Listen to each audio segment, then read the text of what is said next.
في واحد مرتبه 10000 جنيه وفي اخر الشهر بيستلف، وفي واحد تاني دخله اقل منه بس فلوسه بتزيد كل شهر. لو فاكر ان الفرق في المرتب تبقى غلطان، الفرق الحقيقي في طريقه التفكير وبيعمل ايه باللي بيقبضه. روبرت كيوساكي في كتابه الاب الغني والاب الفقير بيكشف الفرق بين عقليه الفقير وعقليه الغني، وهقول لك دلوقتي على اهم 10 قوانين هيغيروا طريقتك في التعامل مع الفلوس تماما. اول قانون: اللعبه مش مجهود، اللعبه طريقه تفكير. لو كان الشغل الكتير بيعمل ثروه، كان زمان العمال اغلى ناس في العالم.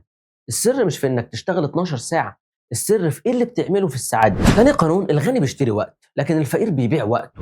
طول ما دخلك مرتبط بساعات وجودك في المكان عمرك ما هتبقى غني. الغني بيبني سيستم يجيب له فلوس وهو نايم او هو مسافر. تالت حاجة: المرتب مش امان، المرتب مخدر. اكبر خدعة هي الاحساس بالامان اللي بيديهولك المرتب اول كل شهر. الحقيقة انك لو غبت يوم او الشركة قفلت دخلك بيختفي. الامان الحقيقي هو تعدد مصادر الدخل. رابع قانون: الاصول هي اللي بتصرف عليك. لو الحاجة اللي هتشتريها مش بتدخل فلوس لجيبك كل شهر، يبقى مش استثمار.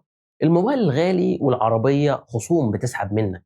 العقار أو المشروع أصول بتدفع لك، هي تمن رفاهيات. خامس قانون: الذكاء المالي أهم من الشهادة. ممكن تبقى مهندس أو دكتور شاطر بس جاهل ماليا وبتصرف أكتر ما بتكسب. الشهادة بتشغلك موظف لكن الذكاء المالي بيخليك صاحب عمل. سادس قانون: بطل تحوش وابدأ استثمر. تحويش الفلوس في البنك أو تحت البلاطة خسارة بسبب التضخم وقيمة العملة اللي بتقل كل شوية. الفلوس لازم تتحرك وتولد فلوس تانية عشان قيمتها تزيد. تامن حاجة: الخوف من الخسارة هو أكبر خسارة. السبب الوحيد اللي مخليك لسه مكانك هو الخوف من المخاطرة. الغني بياخد مخاطرة محسوبة لكن الفقير بيفضل خايف لحد ما الفرصة تضيع منه. تامن قانون: الفرص حواليك بس انت أعمى ماليا.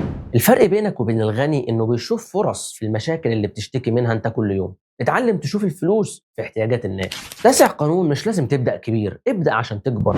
اكبر كذبه هي لما يبقى معايا راس مال هبدا، والحقيقه انك لازم تبدا باللي معاك دلوقتي عشان السوق يعلمك ازاي يبقى معاك راس مال اصلا. عشر قانون: القرار اهم من الظروف. ممكن تفضل تلوم الاقتصاد والظروف سنين، لكن ممكن تاخد قرار واحد النهارده يغير مسار حياتك بالكامل.